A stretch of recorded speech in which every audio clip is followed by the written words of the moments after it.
All right, welcome back. 6.3, day 2. Today we're going to deal more with graphs of exponential equations.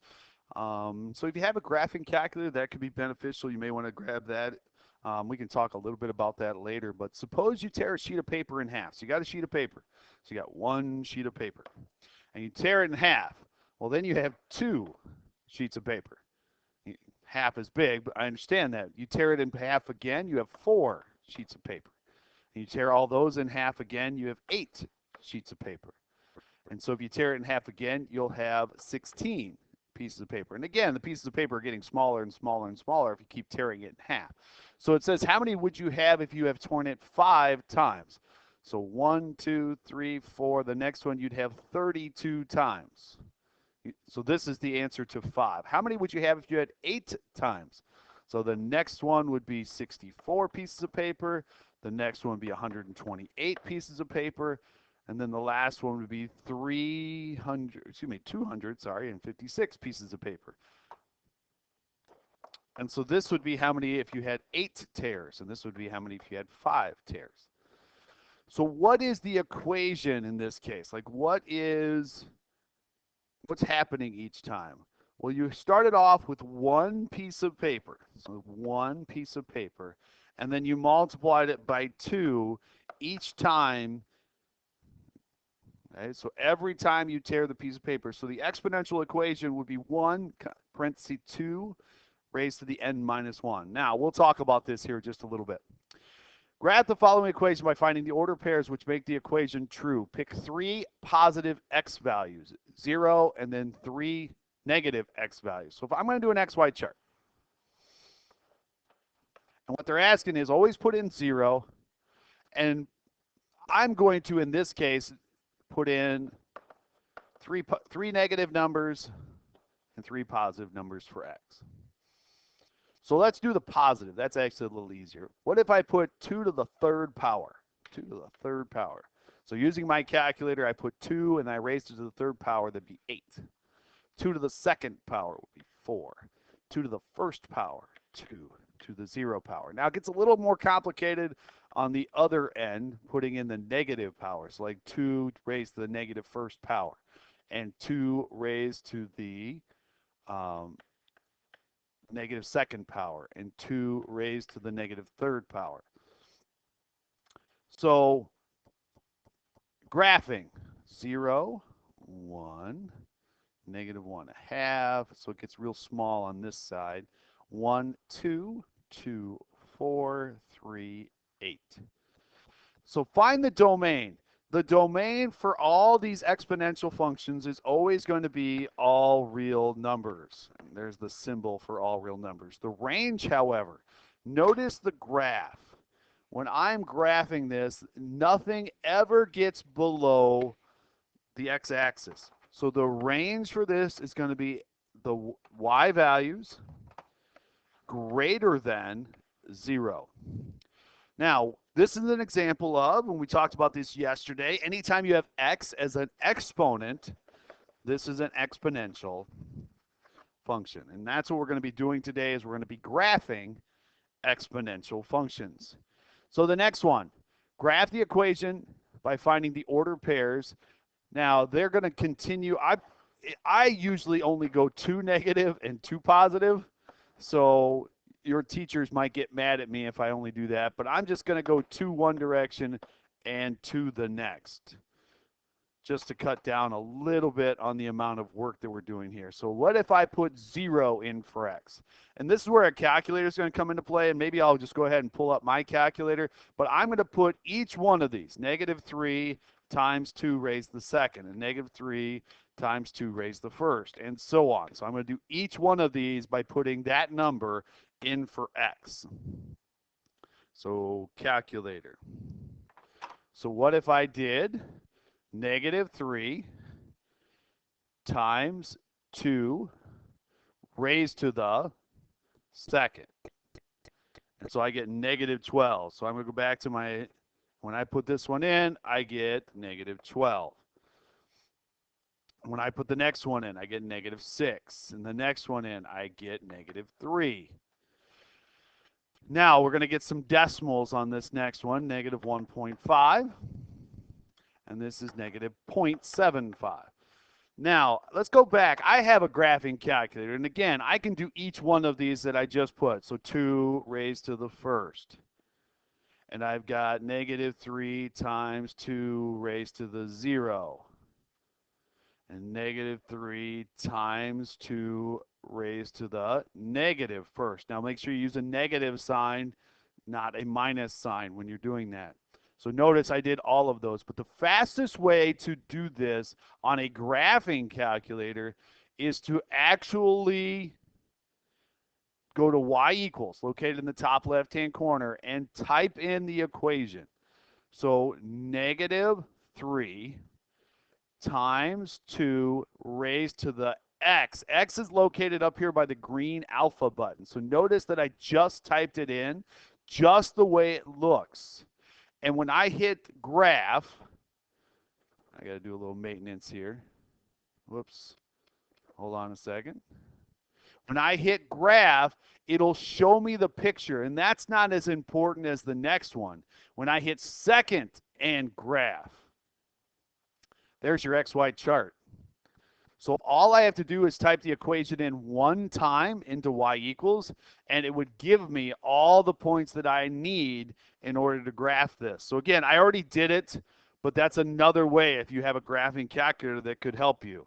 So negative 2.75, 1.5, negative 3, 6, and then 12 is off the graph. So it looks like, whoops, and I kind of missed the points there. What would the domain be? I already said this before. The domain is always going to be all real numbers for exponential functions, and the range. Now, instead of the y values being above 0, these are y values below 0.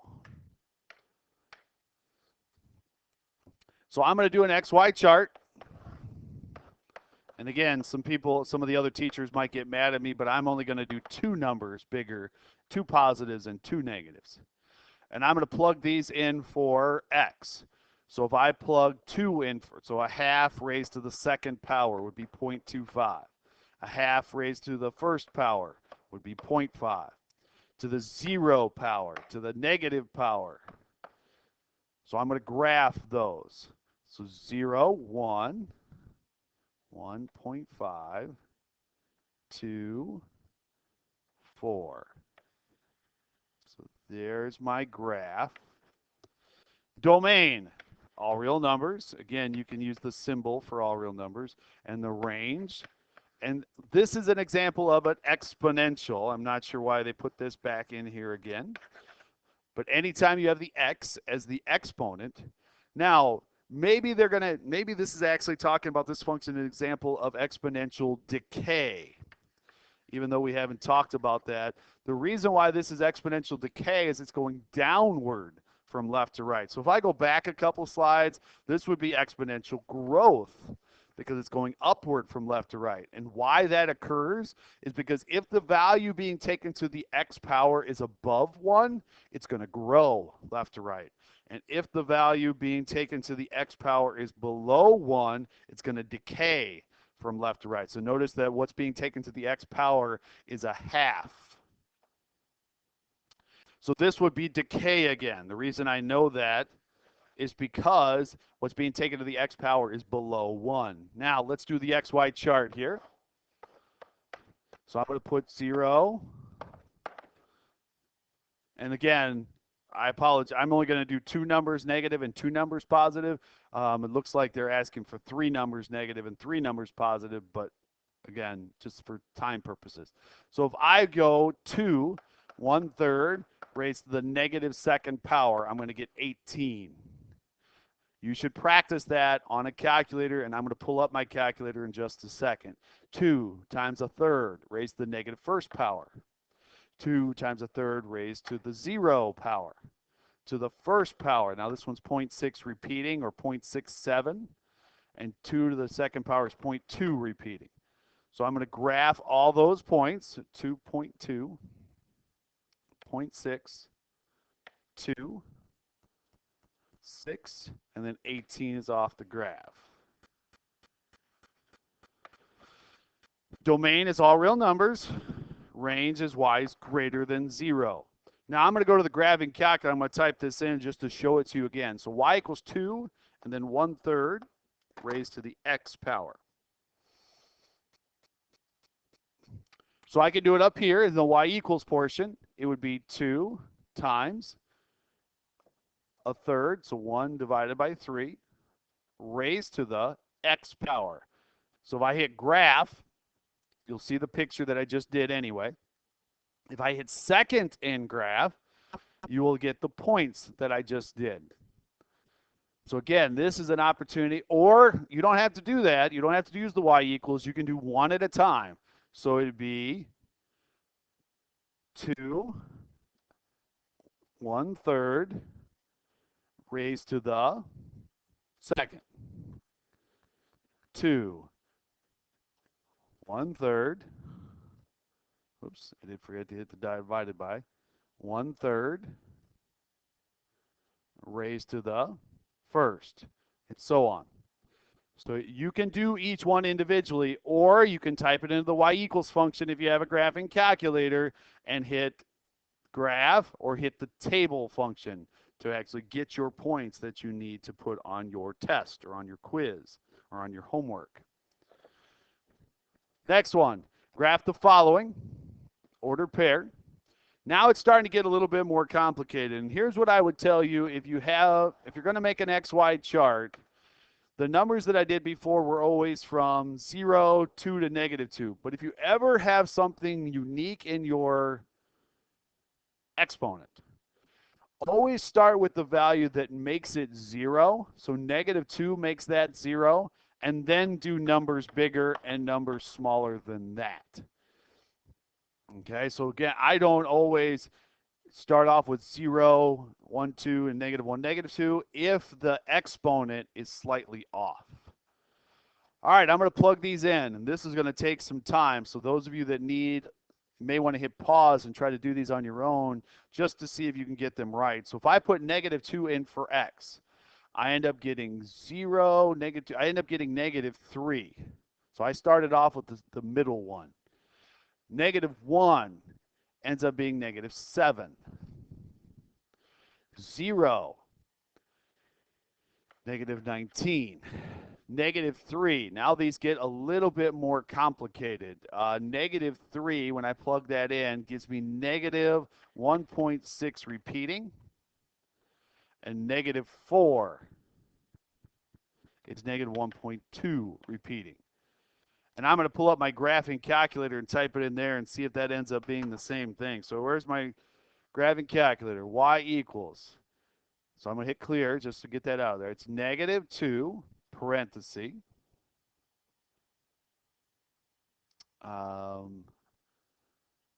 3 raised to the, so raised to the little up caret, x plus 2, and then now I have to hit the right arrow because I want that -1 not to be as a exponent. And so if I hit graph, here's the picture. And if I hit second and graph, here's the table that I was just talking about. And so I'm going to arrow up here just to get a few more points. So notice that the points that I did and the points that are here are exactly the same. And so I'm going to graph those. So 0, -19 is way off the graph. -1, 7, 2, -3, 3, -1.6. And now this is going to be a little confusing. So when I graph it, you'll notice that the domain is still going to be all real numbers. That's not changing. But the range, whatever this number is that's being added or subtracting at the end, is where the y values will either be greater than or less than. And in this case, the y values are less than -1. So if you ever get a number being added or subtracted at the end, that changes the range. It's a translation. For those of you that in Algebra 2, we start talking about translation. That's a translation down by 1. Next one, 0.25 raised to the x plus 3. So if I was going to do an XY chart, I would start off with 0 in the middle. And I shouldn't circle that. It's really no, I always start off with whatever makes the exponent 0, and then I would try some numbers bigger and smaller than that. So if I put in 0, I get 4. If I put -1, so again, 0.25 to the negative first power plus 3, I would end up getting 7.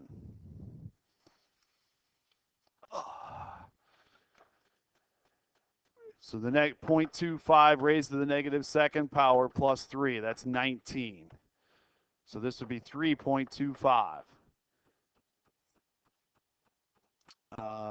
The next one would be, not sure off the top of my head, so I will have to pull out a calculator. Y equals, I'm going to type in the equation, it's parenthesis, 0.25 raised to the x, and then arrow to the right because it's not an exponent anymore, and I believe it was plus 3. Let me look back here just real quick. Perfect. So now if I hit graph, that will give me a picture as to what we're talking about.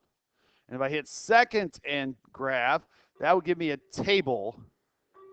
That would give me a table that I need. So notice that the points I did in 3.0625 is the one that I need to put in there.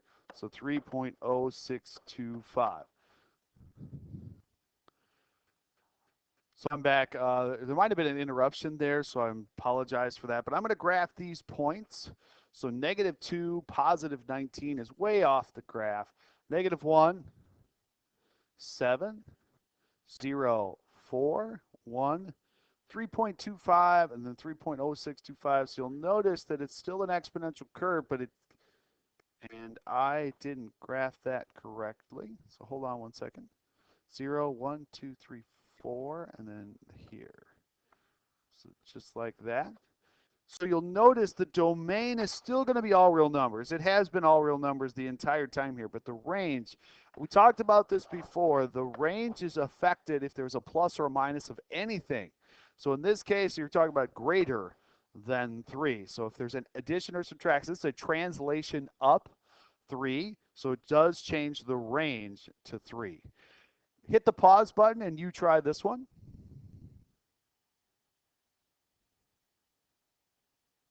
All right, welcome back, and I'm going to do this then real quick. I'm going to make an XY chart. Numbers I'm going to put in, because I'm going to put 0, and I'm going to put 2 numbers bigger and 2 numbers smaller in for x. So if I put 2 in for x, that's 32. So that's a little bit bigger number. 1 in for x, I get 4. That's more reasonable. This one is 0.5. And it's going to continue to keep getting smaller. -1 is 1/16. That's a pretty small decimal. The next one is 128. So again, small decimal there. So as I go to graph this, 2 off the graph, 1, 4, 0, 0.5. And so again, it gets real small in a hurry. What would the domain be? We're still talking about all real numbers, and then the range, there isn't nothing being added or subtracted, so it's greater than 0. Now, your homework assignment, and again, talk to your teacher to make sure what the assignment is, but the homework assignment should be the 6.3 Day 2 worksheet. So check your Google Classroom to make sure that is what the assignment is going to be. If you have any questions, make sure you talk to your teacher, and good luck.